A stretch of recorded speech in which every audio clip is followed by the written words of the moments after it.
Valerie Landau is an award-winning designer, author, documentarian, and educational technologist.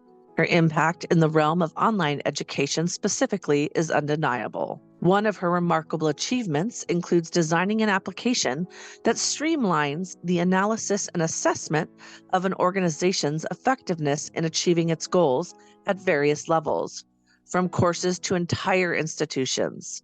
She authored the book Developing an Effective Online Course, developed one of the first ever online courses, as well as a faculty training program, and has designed several educational games.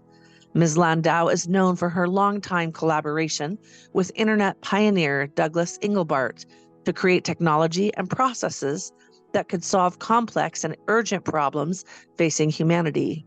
Together, the pair taught courses on augmenting human intellect and co-founded a company that experimented with new forms of text entry for mobile computing and for people with disabilities. Ms. Landau is a San Francisco native and an alumnus of the Harvard Graduate School of Education. She was an associate professor at Cal State University, Monterey Bay, and the associate director of the Center for Excellence and Innovation and Learning at Sam Merritt University. She currently serves as a strategic advisor at the company she founded, Round World Media, and leads high-level research delegations to Cuba, connecting scientists, academics, doctors, and ecological experts.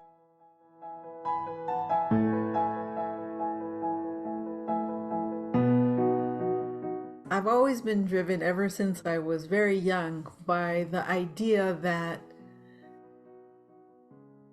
we could change the world, that we didn't have to live in the world that we were given. We could create a better world.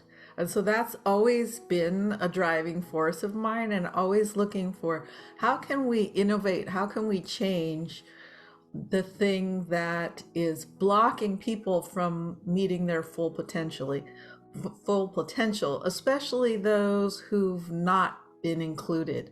I went to Nicaragua and I had the honor of working with a phenomenal educator, really revolutionary educator, Paulo Freire from Brazil, who really was one of the main intellectual authors of the idea of education for liberation, right? Education for empowerment, education for inclusion.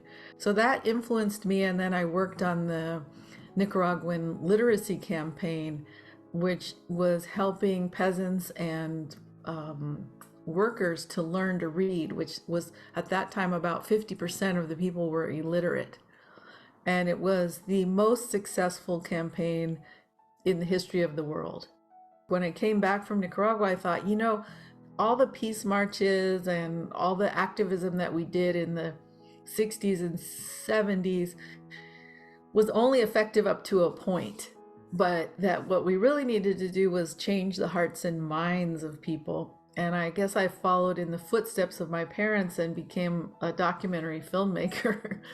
And I worked at a local TV station in San Jose. Now it's gone now, but and after we produced a documentary that was about American musicians who went to Nicaragua, traveled to Nicaragua to make a human connection with the people as part of the opposition to then what was going on were what known as the Contra Wars in Central America. And so I thought, well, if we could give their message of peace and brotherhood, and that we don't need to solve our conflict through war, but we can actually have dialogue. That whole episode was very transformational in my life, because then I met the television station, hired me to be associate producer for a show about Silicon Valley. I became really immersed in the world of technology, and we met all the leaders of the tech companies. And also one of the things that really took a turn in my life was I also met Doug Engelbart, who was the inventor of the mouse.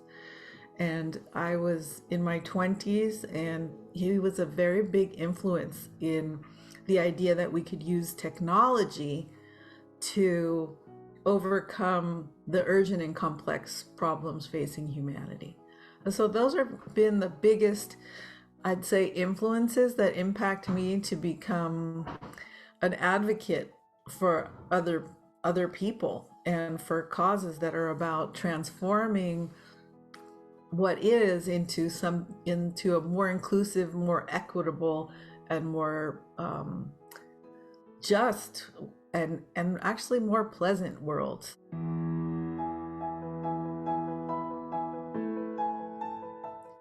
Good leadership is about people who have an authentic dream or vision about how things should be and how people should be treated. And that a really good leader is somebody who's clear about what the outcomes are going to be, but allow different people to find their own path up the mountain. My passion for innovation has really helped me in my leadership skills, because I'm always looking, like when I approach a problem, I'm never thinking, oh, well, what's in it for me? And here's my vision, but really coming to it with the idea of how can this be better for the most people with the least effort. Big changes are really hard to do because people aren't ready for it. And that's something that I've had to learn that lesson over and over and over and over, and that you really have to lay the foundation, be resilient, take your time, be patient, and spend the time listening to the dreams and concerns of the people that you're working with or that you're working for. We've been living under a patriarchy for a long time, and it's caused a lot of problems that are existential to the existence of humanity, and it's really time we took a new approach. And I think that women leaders have the potential, particularly if they're true to their authentic selves and really working from a place of their heart and their passion, that we really have a chance to change the way we relate to each other and also how we move in the world. So I think that women bring so much to the table, that when you have a woman leader, you have the potential for really having a very fulfilling experience.